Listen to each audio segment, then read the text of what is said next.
Maayong hapon mga ka-wonder. Ani kita karon diri sa Simala Shrine nga nahimutang sa Bukirang Barangay dinhi sa lungsod sa Cebu nga habagatang Sugbo.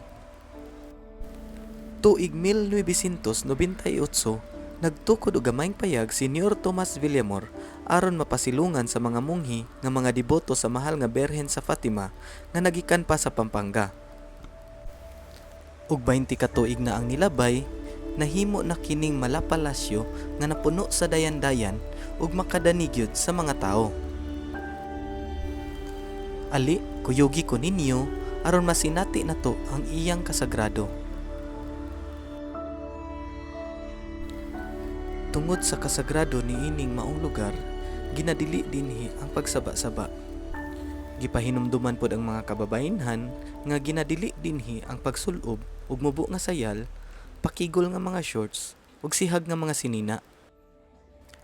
Apan nganuman nga daghan ang muduaw ni ining lugara. Ang uban, apan dili tanan, gusto lamang magpalitrato sa maanindot ni ining nga struktura aron naa sila'y mabutang sa ilang social media.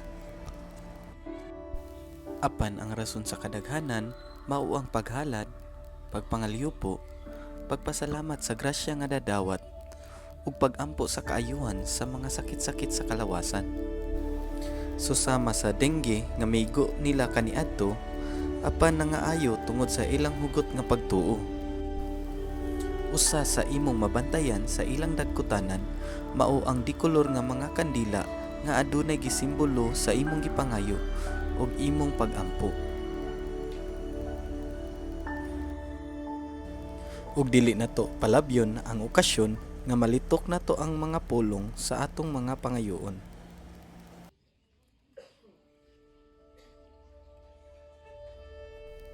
Atong iampo nga ang atong mga pangandoy adunay katumanan ug ang mga desisyon nato sa kinabuhi iyang giyahan. Ug kita usab magpasalamat sa mga grasya nga atong nadawat ug sa espirituhanong kalipay nga atong nahimamat. Ug karon ang nahimutangan sa mahal nga Berhen ato ng sudlon ug atong iampo nga iya tang dunggon aron iyang mahatag ang atong mga pangayoon.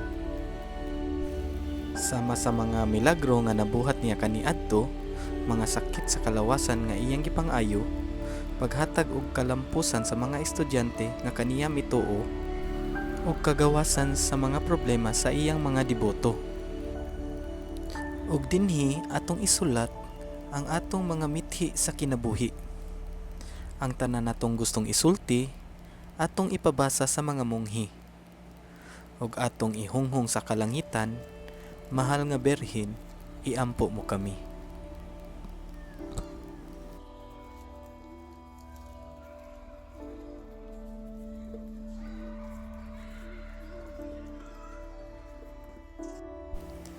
Hinaot dili nato kalimtan ug kanunay natong hinumduman nga bisag asa pa nga simbahan ang imong ampuan, ang hugot nimo nga pagtuo mao'y magdala nimo og kalampusan ug kaluwasan.